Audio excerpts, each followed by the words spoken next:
Najaf channel. இயேசு கிறிஸ்துவின் நாமத்தினாலே உங்கள் அனைவரையும் நான் அன்போடு கூட வரவேற்கிறேன். இன்றைக்கு நாம எதை பற்றி பார்க்க போகிறோம் அப்படின்னா, பெண்களை தேவன் ஏன் நேசிக்கிறார், பெண்களை தேவன் எவ்வளவு நேசிக்கிறார், இதை பற்றி தான் நம்ம இன்றைக்கு பார்க்க போகிறோம். ஆண்டவராகிய இயேசு கிறிஸ்துவின் கிருபை இதை கேட்கிற உங்கள் அனைவரோடும் கூடவே இருக்கட்டும். அவர் உங்களை எல்லாரும் அளவில்லாமல் ஆசீர்வதிப்பாராக. இன்றைக்கு நீங்க தொடர்ந்து இதை பற்றி கேளுங்க. இதை பற்றி நம்ம முக்கியமா தெரிந்து கொள்ள வேண்டிய விஷயம் இந்த செய்தியில அதிகமா இருக்கிறது. உங்களிடத்துல இருக்கிற பல கேள்விகளுக்கு விடை, சந்தேகங்களுக்கு விடை இதுல இருக்கிறது.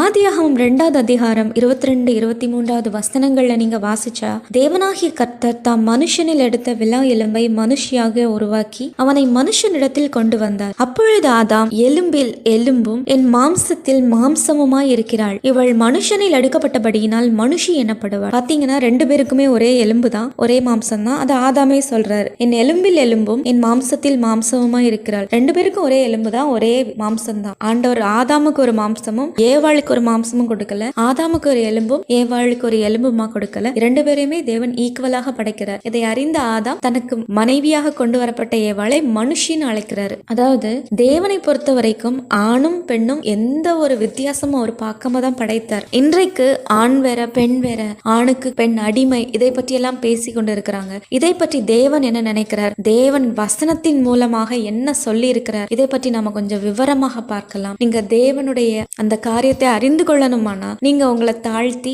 ஆனா இருந்தாலும் சரி, நீங்க உங்களை தாழ்த்தி தேவனுடைய வார்த்தைகளை கேட்டு உண்மை என்னவென்று தெரிந்து கொண்டுங்க. ஆண்டவராகிய இயேசு கிறிஸ்து உங்களை ஆசீர்வதிப்பாராக. கலாத்தியர் 3வது அதிகாரம் 27வது வசனம் 28வது வசனத்துல சொல்லப்பட்டிருக்கிறது, உங்களில் கிறிஸ்துவுக்குள்ளாக ஞானஸ்நானம் பெற்றவர்கள் எத்தனை பேரோ அத்தனை பேரும் கிறிஸ்துவை தரித்து கொண்டீர்களே. கிறிஸ்துவின் சாயல சொல்றாங்க, பை பிளட். யூதன் என்றும் கிரேக்கன் என்றும் இல்லை, அடிமை என்றும் சுயாதீனன் என்றும் இல்லை, ஆண் என்றும் பெண் என்றும் இல்லை, நீங்கள் எல்லாரும் கிறிஸ்து இயேசுவுக்குள் ஒன்றாயிருக்கிறீர்கள். தேவன் அன்றைக்கு எப்படி உருவாக்கினாருங்கிறத கலாத்தியர்ல பவுல் சொல்லி இருக்கிறார். ஆணும் கிடையாது பெண்ணும் கிடையாது, நீங்க ஆணா இருந்தாலும் பெண்ணா இருந்தாலும் தேவனுடைய சாயலை நீங்க தரித்து கொண்டீங்கன்னா நீங்க ஒன்றுதான் அப்படின்னு சொல்லி இருக்கிறாங்க. ஆணுக்கு மட்டும்தான் தேவனுடைய வசனத்தை போதிக்க வேண்டும் என்கிற அதிகாரம் கிடையாது, பெண்ணுக்கும் அந்த உரிமை இருக்கிறது. ஆண்டவர் அதை வசனத்தின் மூலமாகவும் வெளிப்படுத்தி இருக்கிறார். ஏவாள் அன்னைக்கு பழம் சாப்பிட்டாங்க, அந்த தேவன் விளக்கின அந்த விருட்சத்தின் கனியை புசித்தாங்க, அந்த நன்மை தீமை அறியத்தக்க கனியை புசித்தாங்க. அதனால ஏவாளை இன்றைக்கும் குறை சொல்றாங்க. அப்படி ஒரு கோபம் தேவனுக்கு,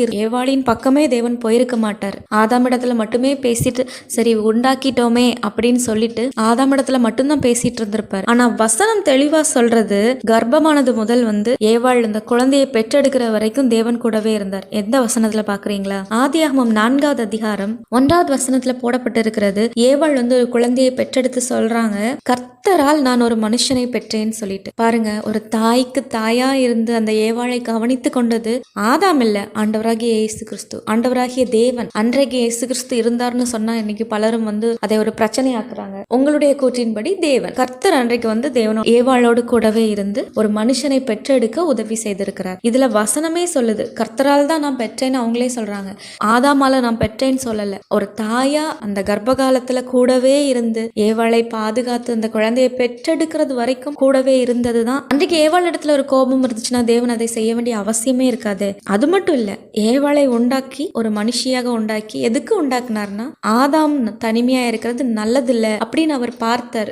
அவனுடைய தனிமையை போக்கும்படியாக அவர் என்ன செய்தார் அப்படின்னா, ஆதாமின் விலா எலும்பிலிருந்து ஏவாளை உருவாக்கி ஒரு சிங்கத்துக்கிட்டமோ ஒரு புலிகிட்டையோ இல்லைன்னா ஒரு யானை கிட்டையோ இல்லைன்னா ஒரு கொடூரமான ஒரு மிருகங்கள் கிட்டையோ இல்ல வேற யாருக்கிட்டையுமே கொண்டு போய் விடல. ஆதாமை நம்பி தான் உருவாக்கிய மகளை அந்த ஏவாளை கொண்டு போய் விடுகிறார். பாத்துக்கோங்க, நல்லா பாத்துக்கோங்க. தனியா ஒரு தோட்டத்தை உருவாக்க ஆண்டவருக்கு முடியும். ஆதாமை ஒரு தோட்டத்தையும் ஏவாளை ஒரு தோட்டத்தையும் பாதுகாக்க முடியுமா? முடியாதா? முடியும். ஆனால் தேவன் அதை செய்யல. தேவன் மனுஷியை உருவாக்கி மனுஷனிடத்துலதான் கொண்டு வந்தார். நம்பி கொடுக்கிறார், நம்பி கொண்டு ஒப்படைக்கிறார். ஆதாமும் அவளை எந்த அளவுக்கு நேசித்தார்னா தனக்கு ஈக்குவலா அவரை மனுஷின்னு சொல்லுவார். ஏன்னா எந்த ஏற்றமும் இறக்கலும் ஆதாம் பார்க்கல அன்றைக்கு. ஏன்னா தேவனை அறிந்தவர்கள், தேவனை விசுவாசித்து அவருடைய ரத்தத்தால கழுவப்பட்டு மறுபடியும் பிறந்தவர்கள் பெண்களை கண்டிப்பா இழிவாக பார்க்க மாட்டாங்க. பெண்களை தனக்கு கீழே பார்க்க மாட்டாங்க, தனக்கு ஈக்குவலா தான் பார்ப்பாங்க. ஒரு பெண் தேவனுடைய வசனத்தை போதிக்கிறாள்னா அவங்க அதை பற்றி குறை சொல்ல மாட்டாங்க, அவங்க சந்தோஷப்படுவாங்க. தேவன் இவர்கள் மூலமாக இவ்வளவு காரியம் செய்தாரேன்னு சொல்லி சந்தோஷம் தான் படுவாங்க. அப்படிதான் ஆதாமும் தனக்கு ஈக்குவலா அவளை நேசித்து மனுஷி என்று பெயரிடுகிறாள்னு வசனம் சொல்லுகிறது. நம்மை அடிமைப்படுத்தி வைக்கிறதுல தேவனுடைய நோக்கம்.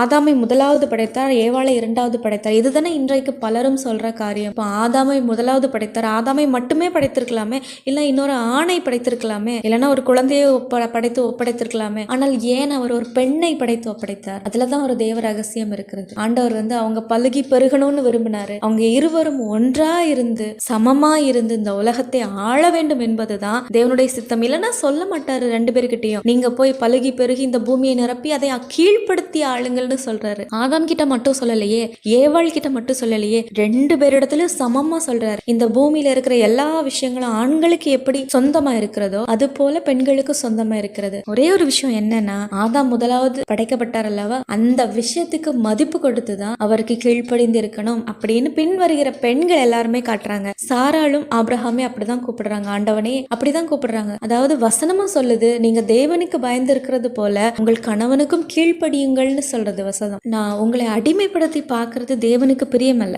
ஏனென்றால் தேவன் உங்களை அடிமைப்படுத்தணும்னு ஆதாம் கிட்ட சொல்லல. பெண்ணை அடிமைப்படுத்தி நீ இப்படி நடந்து கொள்ளணும் அப்படியே நடந்து கொள்ளணும்னு எந்த ஒரு அட்வைஸுமே ஆண்டவர் ஆதாமுக்கு கொடுக்கல. அவளை கொண்டு போய் ஒப்படைத்தது மட்டும்தான் தேவன் செய்தார். அவளை எப்படி பார்க்கணும்னு ஆதாமுக்கே புரிந்தது. அது போல ஒரு மனைவியை தேவன் உங்களுக்கு தருகிறார்னா அவளை எப்படி நடத்தணும்னு உங்களுக்கே தோணணும். அவளை உங்களுக்கு சமமா நடத்தணும். உங்க புகுந்த வீட்லயும் சரி பிறந்த வீட்லயும் சரி அவளை உங்களுக்கு ஈக்குவலா நீங்க நடத்துறீங்களா? நீங்க ஒரு சகோதரனா இருக்கலாம், ஒரு தகப்பனா இருக்கலாம், ஒரு கணவனா இருக்கலாம், ஒரு பிள்ளையாக இருக்கலாம், ஒரு மகனாக இருக்கலாம். உங்க அம்மாவை, உங்க சகோதரிய, உங்க மனைவிய எப்படி நீங்க நடத்துறீங்க? உங்களால உங்களுக்கு ஈக்குவலா அவங்கள பார்க்க முடியுதா? என் அருமையான சகோதரிகளே, இன்றைக்கு நீங்க அப்படி ஒரு வேதனையில நீங்க இருக்கீங்களா? உங்களை அவங்க வீட்டுல கண்டுக்கவே மாட்டாங்க. எத்தனை சகோதரர்களுக்கு இது தெரியும்னு தெரியுமா? உங்களுக்கு ஒரு தெரியாத ஒரு விஷயத்த நான் சொல்றேன். ஒரு பெண்ணா இருக்கிறதுனால நான் இதை உங்களுடைய சகோதரியா நான் சொல்றேன். உங்களை ஒரு மாதிரி பார்த்து பெண்களை ஒரு மாதிரி பார்க்கும் பொழுது எத்தனை பெண் பிள்ளைகள் வளர்கிற வயதிலேயே தற்கொலை பண்றாங்க தெரியுமா? உங்க சகோதரி யாராவது தற்கொலை பண்ணிருக்கலாம். அதுக்கு என்ன காரணம்னு இன்றைக்கு உங்களுக்கு தெரியாம இருக்கலாம். இந்த விஷயமா கூட இருக்கலாம். உங்களை நல்லபடியா பார்த்திருப்பாங்க. நம்மளை பார்க்க போகிறவன்னு உங்க பெற்றவங்க உங்களை ஒரு மாதிரியும் உங்க பெண் பிள்ளைகளை ஒரு மாதிரியும் பார்த்திருக்கலாம். அப்படி பார்க்கிற சில பிள்ளைகள் வளரும் போதே அவங்களுடைய மனநிலைமையில பாதிக்கப்பட்டு அவங்க திருமணமாகி போகும்போது ஒரு அடிமையாகவே தான் வாழ்ந்து கொண்டு இருக்கிறாங்க. மகனுக்கு வரைக்கும் அடிமையா இருக்கிறாங்க, பேரம்பேத்திகளுக்கும் அடிமையா இருக்கிறாங்க. இது எப்படி இந்த நிலைமை வந்துச்சு அப்படின்னா, தாய் தகப்பன் அவர்களை வளர்த்த விதத்துலதான் இருந்தது. தேவனுடைய சித்தம் இது கிடையவே கிடையாது. இல்லைன்னா தேவன் சமமா உருவாக்கி இருக்கவே மாட்டார். இன்றைக்கும் நீங்க அந்த மாதிரி கஷ்டத்துல இருக்கீங்களா? அப்படிப்பட்ட ஒரு கணவரிடத்துல ஆண்டவர் உங்களை ஒப்பு கொடுத்திருக்கிறாரா? உங்க கணவர் உங்களை புரிந்து கொள்ளல, ஆண்டவரை ஏற்றுக்கொள்ளல. நீங்க ஆண்டவரை ஏற்றுக்கொண்டு இருக்கலாம், உங்க கணவர் ஏற்றுக்கொள்ளவில்லை. உங்களை அடிக்கிறார், உங்களை கஷ்டப்படுத்துறாரு, உங்களை கொடுமைப்படுத்துறாரு, உங்களை வேதனைப்படுத்துகிறார், வார்த்தைகளால திட்டுறாரு. நீங்க சொல்ல முடியாத வேதனைகளை அனுபவிக்கிறீங்களா? அவரை நம்பி போயிட்டோம் நீங்க வேதனைப்படுறீங்களா? அவரை திருமணம் செய்ததற்காக நீங்க கஷ்டப்படுறீங்களா? கவலைப்படாதீங்க, உங்களுக்கு ஒரு சந்தோஷமான செய்தி என்னிடத்துல உண்டு. ஆண்டவராகிய இயேசு கிறிஸ்துவை வெளிப்படுத்தும்படிக்க இன்றைக்கு இந்த செய்தியை ஆண்டவர் எனக்கு தந்திருக்கிறார். நீங்க ரட்சிக்கப்பட்டு உங்களுடைய கணவர் ரட்சிக்கப்படவில்லைன்னா ஒரே ஒரு காரணம் தான், உங்கள் மூலமாக உங்க கணவரும் பிள்ளைகளும் ரட்சிக்கப்படணுங்கிறதான் தேவனுடைய திட்டம். ஒரு சின்ன ஒரு விஷயம் சொல்றேன், என் சகோதரிகளுக்கு நான் சொல்றேன். இப்போ உங்க அப்பா உங்களை திட்டுறாங்க, உங்க சகோதரன் உங்களை திட்டுறான். அதை பொறுத்து கொள்ள மனது இருக்கிற உங்களுக்கு உங்கள் கணவர் திட்டினா மட்டும் ஏன் இவ்வளவு கோவம் வருது? உங்கள் கணவர் திட்டினா மட்டும் ஏன் இவ்வளவு கோவப்பட்டு பேசுறீங்க, கொந்தளிக்கிறீங்க, வெறுப்பா காட்டுறீங்க, சபிக்கிறீங்க? ஏன் உங்க சகோதரனையும் உங்க தகப்பனையும் அதே மாதிரி செய்யலாம்ல? ஏன் உங்க கணவர் மட்டும் நீங்க அப்படி பண்றீங்க? சொல்ல போனா தகப்பனையும் சகோதரனையும் விட நம் கணவரை தான் அதிகமா நேசிக்கணும். ஏன்னா ஆண்டவரே சொல்றாரு, கல்யாணம் முடிஞ்சிருச்சுனாலே ரெண்டு பேரும் ஒரே மாம்சமா இருப்பாங்க. பின்ன அந்த மாம்சத்துக்கு விரோதமா எந்த மாம்சமுமே கிடையாது. கணவரை விட நம்ம அதிகமா நேசிக்க வேண்டியது ஆண்டவர் ஒருத்தரை தான். கணவரை விட அதிகமா நேசிக்கிறது நம்ம தகப்பனையோ சகோதரனையோ கிடையாது. அவங்கள வெறுக்கணுங்கிறது விஷயம் இல்ல, அவங்கள நேசிக்கணும். அவர்களுக்கு மேலாக கணவனை நேசிக்கணும். ஏன்னா நமக்கென்று தந்தது நம்முடைய கணவனை தான். ஒரு மனுஷிக்கென்று தேவன் நியமித்தது ஒரு மனுஷனை தான். அதனால உங்க கணவர் உங்களை கஷ்டப்படுத்தும் பொழுது ஏன் நீங்க வெறுக்கிறீங்க? உங்க சகோதரன் இதைவிட கொடூரமான வார்த்தைகளை சொல்லியிருக்கலாம், உங்களை தாக்கி இருக்கலாம், உங்க தகப்பனும் இப்படி மாதிரி பண்ணிருக்கலாம். அவங்கள நேசிக்க தெரிஞ்ச அவங்களுக்கு ஒரு கஷ்டம் வரக்கூடாதுன்னு அவங்கள சபிக்காம இருக்கீங்களே, உங்க கணவரை மட்டும் நீங்க வெறுத்து சபிக்கிறது எந்த விதத்துல நியாயம்? சகோதரிகளை அப்படி பண்ணாதீங்க. ஏனென்றால் ஒரு தாய் தான் ஒரு மகனை நல்லவனாக ஒரு மகளிடத்துல ஒப்பு கொடுக்கணும். ஒரு பொண்ணுக்கு கல்யாணமாக போகுதுன்னா அந்த பையன் நல்ல பையனா இருந்து அந்த பையனை கொண்டு போய் ஒரு தாய் தான் ஒப்பு கொடுக்கணும். திருமணத்திற்கு முன்பு வரைக்கும் அந்த பையனுக்கு எந்த சூழ்நிலையில தவறு செய்தாலும் எப்படி இருந்தாலும் அது தேவனிடத்துல கொண்டு போய் சரி பண்ணி அதுக்கப்புறம் தான் அவங்க பையனை திருமணத்துக்கு கொண்டு போய் கொடுக்கணும். அந்த செய்யாத பட்சத்துலதான் தாய் தன்னுடைய கடமையை செய்யாத பட்சத்துல ஒரு மகள் பாதிக்கப்படுறா. தன்னுடைய மனைவியை அந்த மனுஷன் எவ்வளவு பாடுபடுத்துறாங்கன்ட்டு நம்ம எல்லாருமே பாக்குறோம். இன்றைக்கு சொல்ல முடியாத வார்த்தைகள்ல, வீடுகள்ல மட்டும் கிடையாது, வெளியிடங்கள்ல போனாலும் அவங்க அதே மாதிரி தான் பிஹேவ் பண்றாங்க. தனக்கு கொடுக்கப்பட்ட ஒரு அடிமையை போலதான் நடத்துறாங்க. அடிமையை போல நடத்துறதுனால அவங்களுக்கு உங்களுக்கு ஒரு சந்தோஷம் கிடைக்குது. ஆனா நீங்க அடிமையா நடக்கிறதுனால உங்களுக்கு என்ன சந்தோஷம் கிடைக்குது? ஒரு சந்தோஷமும் கிடையாது. ஏனென்றால் இயற்கையாகவே தேவன் யாரையும் யாருக்கும் அடிமையாக படைக்கல. அதனாலேயே நம்ம ஒருவருக்கு அடிமையாக இருப்பது அப்படிங்கிறது நமக்கு நேச்சுரலாவே வராது. அடிமையா இருக்கிறது அப்படிங்கிறது நமக்கு வரவே செய்யாது. நம்ம அதுல இருந்து எப்படி வெளியில வரலாம் தான் யோசிச்சுட்டு இருப்போம். ஏன்னா நமக்கு தேவன் அடிமைத்தனத்தின் ஆவியை தரவே இல்லை. அதனாலதான் உங்களுக்கு இந்த அடிமைத்தனம் பிடிக்கல. இன்றைக்கு நீங்க இதை உள்ளுக்குள்ளேயே போட்டு புழுங்கிட்டே இருக்கீங்களா? ஆண்டவரை சந்தோஷமா ஆராதிக்க கூட முடியலையே, எனக்கு சர்ச்சுக்கு போக கூடாதுன்னு சொல்றாங்களே, என் தேவனை ஆராதிக்க கூட முடியலையேன்னு நீங்க ரத்த கண்ணீர் வடிச்சிட்டு இருக்கீங்களா? உங்களுக்காகத்தான் நான் இந்த செய்தியை சொல்றேன். உங்க கணவரை நேசிக்க தெரிஞ்ச உங்களுக்கு ஏன் உங்க கணவருக்கு துரோகம் பண்ண முடியல? உங்களை இவ்வளவு தூரம் கஷ்டப்படுத்துற உங்க கணவனுக்கு ஏன் நீங்க துரோகம் பண்ணல? பயமா? நிச்சயமா கிடையாது. ஏனென்றால் ஒரு பெண் அவள் தான் தன்னை பரிசுத்தமா காத்துக்கொள்ள முடியும். ஒரு பெண்ணுக்கு இருக்கிற பலம் அந்த பெண்ணை தவிர யாருக்கும் தெரியாது. ஏனென்றால் அந்த பெண்ணுடைய பலத்தை தேவன் அவள் பிறக்கும் பொழுதே உள்ள வைத்து பிறக்க வைக்கிறார். தேவன் தந்த பலன் அது. ஒரு தாயின் கடமையை செய்ய தவறின போது அந்த ஒரு பெண் அந்த கடமையை ஏற்றுக்கொண்டு அந்த மகனுக்காக அந்த கணவனுக்காக உபவாசம் இருந்து கண்ணீரோடு தேவ சமூகத்துல தேவனுடைய நீதியை தெரிந்து கொண்டு அந்த நீதியின்படி வாழ்ந்து கணவனுக்கும் கீழ்ப்படிந்து தேவனுக்கும் கீழ்ப்படிந்து தேவனுடைய சமூகத்துல அந்த கணவருக்காக கண்ணீர் வடித்து நீங்க ஜெபிப்பீங்கன்னா ஆண்டவர் உங்களை கண்ணீரை கண்ணீராக பார்க்க மாட்டார். அந்த கண்ணீரை தாய்ப்பாலாக பார்ப்பார். ஏன் நீங்க உங்க கணவரை நீங்க கணவரா நினைக்கிறீங்க? அவங்க தாய் செய்த தவறுக்காக நீங்க உங்க கணவரை நீங்க திட்டுறது நியாயமே கிடையாது. ஏனென்றால் உங்க கணவர் அறியாமையினாலதான் அந்த தவறை செய்யறார். ஆண்டவரை அறிந்த எந்த ஒரு கணவரும் அந்த மாதிரி செய்ய மாட்டாங்க. அவங்க அது மட்டும் இல்லாம அவங்க வெளியில போறாங்க, அவங்களோட 4 பேரை பாக்குறாங்க, அவங்க அந்த பேசுற விஷயங்கள் எல்லாத்தையுமே மைண்ட்ல வைத்துக்கொண்டு தேவனையும் அறியாத பதியினால அவங்க உங்களை வேதனைப்படுத்துறாங்க. உங்களுடைய மன வேதனையை அவங்க உணராதவர்களாக திரும்ப திரும்ப உங்களை வேதனைப்படுத்துறாங்க. இதுக்கு ஒரு முற்றுப்புள்ளி வைக்கணும்னா தேவனுடைய சமூகத்துல உங்க கணவரை நீங்க நேசிக்கிறீங்கன்னு முதல்ல போய் சொல்லணும். நீங்க இன்றைக்கு உங்க கணவருக்கு நீங்க துரோகம் பண்ணாம இருக்கீங்கன்னா உங்க கணவர் மேல நீங்க வைத்திருக்கிற அன்பு, அவர் உங்களை கோபப்படுறாருனாலும் அவரை நீங்க எந்த அளவுக்கு நேசிக்கிறீங்கன்னு உங்களுக்கு தெரியும். ஏனென்றால் இந்த நேசிப்பு தான் தேவனுக்கு பிரியமான ஒரு காரியம். அதனாலதான் நீங்க இன்றைக்கு உங்க கணவருக்கு கீழ்ப்படிந்திருக்கீங்கன்னு தேவன் பார்த்துட்டு இருக்கிறாரு. கீழ்ப்படுகிறதோட வலி என்னன்னு அவருக்கு நன்றாக தெரியும். ஆண்டவராக இயேசு கிறிஸ்துவுக்கு அது நன்றாகவே தெரியும். எப்படின்னா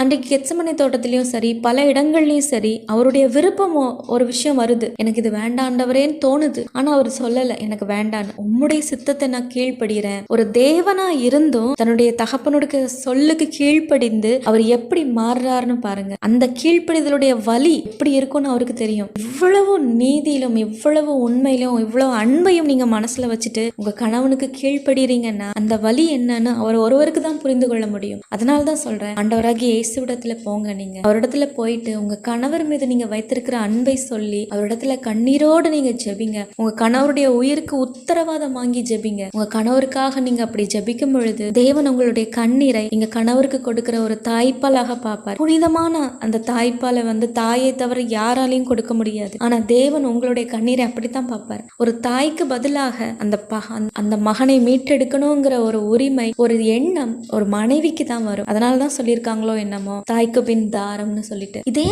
மாதிரி ஒரு சம்பவம் நாம இன்றைக்கும் பலரும் நமக்கு சரியான ஒரு புரிதல் இல்லாம சரியாத ஒரு விடை கிடைக்காம குழம்பி கொண்டு இருக்கிற ஒரு விஷயம் தான் இது. யாத்ராகமம் 4வது அதிகாரம் 24-26 சொல்லப்பட்டு இருக்கிறது. கர்த்தர் மோசையை கொல்ல பார்த்தார். அப்போது சிப்போராள் தன் குமாரனுக்கு விருத்த சேதனம் பண்ணுவாங்க. இந்த விஷயத்தை நீங்க எப்படி எல்லாமோ கேள்விப்பட்டிருப்பீங்க. என்னதெல்லாமோ சொல்லி உங்களை இந்த வசனத்துக்கான அர்த்தம் இதுதான் சொல்லியிருப்பாங்க. உங்க மனசுக்கு கண்டிப்பா அது ஒத்து வந்திருக்காது. ஏனென்றால் என்னுடைய மனதுக்கு பலர் சொன்ன காரியங்கள் இந்த வசனத்துக்கு ஒத்து போகலன்னு தான் தோணுச்சு. என்னமோ இந்த வசனத்திற்கு பின்னாடி இருக்கிறது அப்படின்னு தான் நான் யோசிச்சுட்டே இருந்தேன். அதே போல ஒரு நாள் யோசிச்சுட்டு இருக்கும் பொழுதுதான் என் தேவனுடைய பெரிதான கிருபையினால இதற்கு பின்னாடி இருந்த மர்மத்தை தேவன் எனக்கு வெளிப்படுத்தினார். அதை என் சகோதரிகளாகிய உங்களுக்கு நான் வெளிப்படுத்தணும்னு விரும்புறேன். என்னன்னா அன்றைக்கு கர்த்தர் எகிப்துக்கு போன்னு சொல்லி நீ பார்வோன் முன்னாடி இதெல்லாம் செய்யணும்னு சொல்றாரு. சொல்லிட்டு மோசே என்ன பண்றாரு, தன்னுடைய மனைவியும் பிள்ளைகளையும் கூட்டிக் கொண்டு எகிப்துக்கு போறாரு. போகிற போது தங்குற வழியில 4 பேர் இருக்கிறாங்க. மோசையும் அவருடைய மனைவியும் 2 மகன்களும் இருக்கிறாங்க. இந்த பிள்ளைகள் இவங்க கூட இருந்துட்டு இருக்கும் பொழுது தேவன் அப்போ ஒரு வார்த்தை வசனம் சொல்லுது, கர்த்தர் மோசையை கொல்ல பார்த்தார். அதற்கு முன்னாடி என்ன நடந்துச்சுன்னு சொல்லல, நடுவுல என்ன நடந்ததுன்னு சொல்லல. அடுத்த வசனம் சொல்லுது, உடனே சிப்போராள் கருக்கான கல்லை எடுத்து தன் புத்திரனுடைய நுனி தோலை அறுத்து அதை அவன் கண்களுக்கு முன்பாக எரிந்து, நீர் எனக்கு ரத்த சம்பந்தமான புருஷன் அப்படின்னு சொல்றாங்க. இதுல என்ன ரகசியம் இருக்கும்? ஏன் சடனா இப்படி சிப்போராள் பண்றாங்க? அந்நிய ஜாதி பெண்ணாச்சு, அவங்க ஏன் இப்படி பண்றாங்க அப்படின்னா கர்த்தர் ஏன் மோசையை கொல்ல பார்க்கணும்? இப்போ சிப்போராள் அந்நிய ஜாதி பெண், அதனால தேவனுக்கு பிடிக்கல அப்படின்னு சொல்றாங்க. அதனாலதான் கர்த்தர் மோசையை கொல்ல பார்த்தாருன்னு சொல்றாங்க. சிலர் சொல்றாங்க அந்த இடத்துல சுத்தி நிறைய பேர் இருந்தாங்க, அவங்க அவங்க அந்நிய ஜாதி, அவங்க வந்து சடனா அந்த இடத்துல மோசையை கொல்ல பார்த்தாங்க. என்னமோ மிஸ்ஸிங் மாதிரி நமக்கு தோணுது. இந்த விஷயத்துல என்ன நடந்தது அப்படின்னு பார்த்தா, தேவனுக்கு சிப்போராளை பிடிக்கலன்னா தேவன் மோசைக்கு சிப்போராளை கொடுத்திருக்கவே மாட்டார். இது ஒரு விஷயம். இரண்டாவது ஒரு விஷயம் என்னன்னா, அப்படி பிடிக்காத பட்சத்துல தேவன் ஒரு தலைமுறையும் கொடுக்க மாட்டார், தலைமுறைகளையும் கொடுத்தார். மூன்றாவது விஷயம், அப்படி பிடிக்கலன்னா சிப்போராள் மேலதான் தவறு இருந்துச்சுன்னா தேவன் மோசையோடு சிப்போராளை எகிப்துக்கு போகும்படி அனுமதிக்கவும் மாட்டார். ஆனா தேவன் தான் அனுமதிக்கிறாரு. இவங்க எல்லாரும் போகும் பொழுது வழியில மோசைக்கு என்ன நடந்துச்சு? ஆல்ரெடி மோசே அந்த சீனாய் மலையில இருந்து பர்னிங் புஷ், அங்க அவர் வந்து ஒரு பட்சிக்கிற அக்னியை பார்த்துட்டு அவர் அநேகம் கேள்விகளை தேவனிடத்துல கேட்கிறாரு. தேவன் அவரை வலுக்கட்டாயமா தான் அனுப்பி வைக்கிறாரு. ஏன்னா மோசைக்கு பயம், அவருக்கு திக்குவா இருக்கிறது, ஒரு கொலை பண்ணிட்டு வந்திருக்கிறாரு. யார் பேரை சொல்லி நான் அங்க போவேன், என்ன சொல்லுவேன், அவங்க கேட்ட நான் என்ன பண்ணுவேன்னு நிறைய கொஸ்டின்ஸ் கேட்டுட்டே இருக்காரு. தேவன் ரொம்ப கட்டாயப்படுத்தி கோபப்பட்டு தான் உன் சகோதரன் ஆரோன் இருக்கால அவன் பேசுவான், நீ போ அப்படின்னு சொல்றாரு. அப்படியெல்லாம் கோபப்படுத்தி தான் மோசே வராரு. வர வழியிலும் மோசே எப்படி நினைச்சிட்டு வந்திருப்பாரு? ஏன்னா தேவன் இப்ப சொல்றாரு, பார்வோனுக்கு முன்னாடி நீ பேசணும், இது பேசணும், இது பண்ணணும்னு சொல்லிட்டு. இதை கேட்ட மோசையோட மனசு எப்படி இருந்திருக்கும்? கண்டிப்பா அவர் சந்தோஷமா போயிருந்திருக்க மாட்டார். ஏனென்றால் அவர் யோசிச்சுட்டே இருக்கிறார், இது எப்படி நடக்கும், இது எப்படி. ஏனென்றால் அவருடைய மனசு ஃபுல்லா பயம் இருக்கிறது. அந்த பயத்தினால அவர் தங்குற வழியில தன்னுடைய பிள்ளைகளோடு மனைவியோடு பேசிட்டு இருக்கும்போது தேவனுக்கு விரோதமான ஒரு முடிவை எடுத்திருக்கிறார். என்னன்னா, நம்ம திரும்பி போயிடலாம், நம்ம திரும்பி போகும் பொழுது நம்ம இதுல இருந்து தப்பிச்சிடலாம், நமக்கு இது வேண்டாம், நமக்கு ஏன் இந்த மாதிரி ஒரு விஷயம் அப்படின்னு சொல்லி பயந்து அந்த முடிவை எடுக்கிறார். அந்த முடிவை எடுக்கும் போது கர்த்தர் கேட்டுட்டு இருக்காரு. ஆல்ரெடி 30 வருஷம் மோசையால ரட்சிப்பு நீட்டி போனது. ஏன்னா ஆபிரகாம்ட்ட ஆண்டவராகிய கர்த்தர் சொல்றாரு, 400 வருஷம் உன்னுடைய ஜாதிகள் வந்து அந்நியரை சேவிப்பாங்கன்னு சொல்லிட்டு. எகிப்துல இஸ்ரவேல் புத்திரர்கள் இருந்த வருஷம் 430 வருஷம். இந்த மோசையானவரால 30 வருஷம் ஆல்ரெடி லேட். அப்போ இனிமேலும் இவர் லேட் பண்ணா என்ன ஆகும்? ஏன்னா தன்னுடைய பிள்ளைகளுடைய சத்தம் தேவனுடைய சமூகத்தை எட்டிருச்சு. இனிமேலும் அவர் நியாயம் செய்யாம இருக்க முடியாது. அப்படி ஒரு ரட்சகராகத்தான் மோசை அனுப்புகிறார். இந்த நேரத்துல அவர் வந்து தன்னுடைய அந்த அழைப்பை மறந்தவராகி பயந்து போய் பின்வாங்குறாரு. பின்வாங்குகிற பட்சத்துல அவர் என்ன யோசிச்சிருப்பாரு? நாம் போய் நமக்கு ஏதாவது ஆயிடுச்சுன்னா நம்ம மனைவி பிள்ளைங்க என்ன பண்ணுவாங்க? எல்லா மனுஷரும் அதை தான் யோசிப்பாங்க. அப்படி ஒரு விஷயம் தேவன் ஒரு இடத்துக்கு போக சொல்றாருன்னா தன்னுடைய மனைவி பிள்ளைகளுக்கு என்ன ஆகும்னு ஒரு விஷயத்த கண்டிப்பா மைண்ட்ல வச்சிருப்பாங்க. அதே மாதிரிதான் மோசையும் யோசிச்சிருக்காரு. தன்னுடைய மனைவி பிள்ளைங்க என்ன பண்ணுவாங்க, தனக்கு ஏதாவது ஒண்ணு ஆயிடுச்சுன்னா அப்படின்னு சொல்லிட்டு அவர் பின்வாங்கும் பொழுதுதான் கர்த்தர் மோசையை கொல்ல பார்க்கிறார். ஏனென்றால் கர்த்தருக்கு விரோதமாக அவருடைய சித்தத்தை மீறுகிற பட்சத்துல நீ இருக்கவே கூடாதுன்னு தான் தேவன் முடிவு பண்ணுவார். இதுக்கு மேல அந்த மனுஷன் இந்த பூமியில இருந்தா கண்டிப்பா அந்த மனுஷனை பிசாசு தான் எடுத்து யூஸ் பண்ணுவான். அது தேவனுக்கு நன்றாகவே தெரியும். அதனாலதான் பல பிள்ளைகளை வந்து தேவனுடைய சித்தத்துக்கு மீறி அவங்க நடக்கும் பொழுது, தேவன் அவர்களை அழைத்திருக்கிற அழைப்பை மறந்து அவர்கள் நடக்கும் பொழுது தேவன் அவர்களை ஒரேடியா எடுத்துக்கொள்வார். ஆக்சிடென்ட்ஸ் மூலமாகவோ இல்லைன்னா ஒரு விபத்துகள் மூலமாகவோ நோய் மூலமாகவோ அந்த பிள்ளைகளை வந்து எடுத்துக்கொள்வார். பல பெற்றோர்களுக்கு இது கேள்விக்குறிதான் இன்றைக்கும். ஏன் என் பிள்ளை என்னை விட்டுட்டு போனா அப்படின்னு அவங்களுக்கு தெரியல. ஏனென்றால் அவர்களுக்குரிய அழைப்பை இவங்க சொல்லி கொடுத்துருக்கணும், அவர்களுக்குரிய அழைப்பை இவங்க சொல்லி கொடுக்கல. அதனால அவங்க மறந்துட்டாங்க. இனிமேல் இந்த பூமியில அந்த குறிப்பிட்ட வயசு வரும்பொழுது தேவனுக்கென்று அவர்கள் எழும்பி இருக்கணும். எழும்பாத பட்சத்துல அந்த மனுஷனை அந்த பிள்ளைகளை பிசாசு எடுக்க ஆரம்பிச்சிடுவான். அவர்களுடைய ஆத்மாவை திருடக்கூடாது அப்படிங்கிற ஒரே ஒரு காரணத்துக்காக தான் தேவன் அவர்களுக்கு அந்த விபத்தை அனுமதித்து அந்த பிள்ளைகளை எடுத்துக்கொள்ளுகிறார். இதே மாதிரி தான் மோசையின் இருக்கக்கூடாதுன்னு தேவன் நினைக்கிறார். ஏனென்றால் எனக்கு விரோதமாக திரும்பிட்டா கண்டிப்பா ஒரு பிசாசானவனுக்கு தான் அவன் பயன்பட போகிறான் என்று தேவனுக்கு நன்றாக தெரியும். அது மட்டும் இல்லாம தேவன் இவ்வளவு தூரம் சொல்லியும் மோசே அதை கேட்கல. அவர் மனசு மாறின பட்சத்துல தேவன் வந்து அவரை கொல்ல பார்க்கிறார். இதுதான் இருக்கிறது. கர்த்தர் மோசையை கொல்ல பார்த்தார். இந்த இடத்துல சிப்போரால் வந்து கற்கான கல்லை எடுத்து ஏன் தன்னுடைய புத்திரனுடைய நுனித்தோலை அறுக்கணும் அப்படின்னா, கர்த்தர் மோசையை கொல்ல பார்க்கிறத சிப்போராலும் பிள்ளைகளும் பார்த்து கொண்டு இருக்கிறாங்க. ஏன்னா அவர்களிடத்துல பேசி கொண்டு இருக்கும் போதுதான் மோசைக்கு இது நடக்குது. நடந்துட்டு இருக்கும் போதே சிப்போராலுக்கு உடனே தோணுகிறது. ஏனென்றால் இஸ்ரவேல் புத்திரர்கள பிறந்த ஒரு பிள்ளை இல்ல சிப்போரால். அவங்க வந்து அந்நிய ஜாதி ஒரு பெண். ஆனாலும் மோசே என்ன பண்ணியிருக்கிறார் அப்படின்னா, இஸ்ரவேலுடைய எல்லா காரியங்களையும் சிப்போராலுக்கு சொல்லி இருக்கிறாங்க. இல்லைன்னா விருத்த சேதனத்தை பற்றி சிப்போராலுக்கு எப்படி தெரியும்? சொல்லி இருக்கிறாங்க. சொல்ல போய் தான் இப்போ சிப்போராலுக்கும் மோசேக்கு எந்த ரத்த சம்மதமும் கிடையாது. இவங்க அந்நிய ஜாதி பெண், இவங்க இஸ்ரவேல் புத்திரர்கள் உள்ள பெண் கிடையாது. அது மட்டும் இல்லாம சிப்போரால் இப்போ ஆண்டவர் இடத்துல போய் பேச முடியாது. கர்த்தர் இடத்துல பேசுறதுக்கு இவங்களுக்கு தைரியம் வராது. அந்நிய ஜாதியான ஒரு பெண் அப்போ பேச மாட்டாங்க. இந்த காலத்துலதான் நமக்கு எந்த ஜாதியா இருந்தாலும் ஆண்டவர் இடத்துல பேசக்கூடிய கிருபை கொடுக்கப்பட்டு இருக்கிறது. அந்த காலத்துல அப்படி யாருக்குமே இருந்ததில்லை. அந்நிய ஜாதியான ஒருத்தங்க வந்து ஆண்டவர் இடத்துல பேச மாட்டாங்க. இப்போ பேசணும்னா,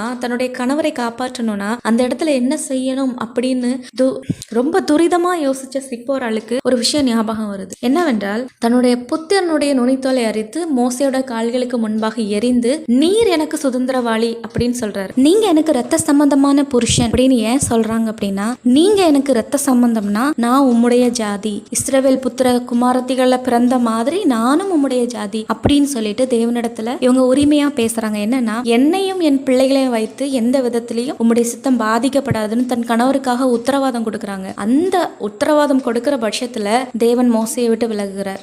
நான் சொல்றது எப்படி சாத்தியம் அப்படின்னு நீங்க பாக்குறீங்கன்னா, ரூத் 3வது அதிகாரத்துல 7 to 9 வசனங்களை, அந்த 7வது வசனத்துல இருந்து 9வது வசனம் வரைக்கும் நீங்க வாசிச்சு பாத்தீங்கன்னா, இஸ்ரவேல் புத்திரர்கள் நடுவுல ஒரு விஷயம் இருக்கிறது. என்னன்னா, போவாசின் கால்களுக்கு அருகில ரூத் போய் படுத்துக்கிறாங்க. நகோமி அப்படிதான் சொல்லி அனுப்புறாங்க ரூத் கிட்ட, நீ போய் போவாசின் கால்களுக்கு அருகில படுத்துக்கொள். போவாசின் கால்கள்ல மூடி இருந்த அந்த போர்வையை விலக்கி அவங்க கால் மாட்டுல போய் படுத்துக்கிறாங்க. ரூத் காலின் அருகில அவங்க படுத்துக்கொள்கிறாங்க. போவாஸ் முழிச்சு கேட்கும் பொழுது ரூத் சொல்றாங்க, நீர் சுதந்திரவாளி, நீர் போர்வையை விரியும்னு சொல்றாங்க. இஸ்ரவேல் ஜனங்களுக்கு மத்தியில முறைப்பெண், அந்த சுதந்திரம் உள்ளவங்க, கல்யாணம் பண்ணதுக்கு தகுதி உள்ளவங்க என்ன பண்ணுவாங்கன்னா, கால் மாட்டுல போய் நிப்பாங்க. கால் மாட்டுல போய் அவங்களுக்குன்னு ஒரு சில சடங்குகளை செய்வாங்க. முறைப்பையன் கால் மாட்டுல போய் இதெல்லாம் பண்ணுவாங்க. அப்படின்னா கல்யாணம் பண்றதுக்கு உமக்கு உரிமை இருக்கிறது, தகுதி இருக்கிறது, நீர் என்னுடைய இனம் அப்படின்னு சொல்ற ஒரு வழக்கம் இருந்து வந்துச்சு. அதை சிப்போரால் தெரிந்து ஞாபகம் வைத்துக்கொண்டு, இந்த இடத்துல மோசைக்காக தேவனிடத்துல விண்ணப்பம் பண்ணணும்னா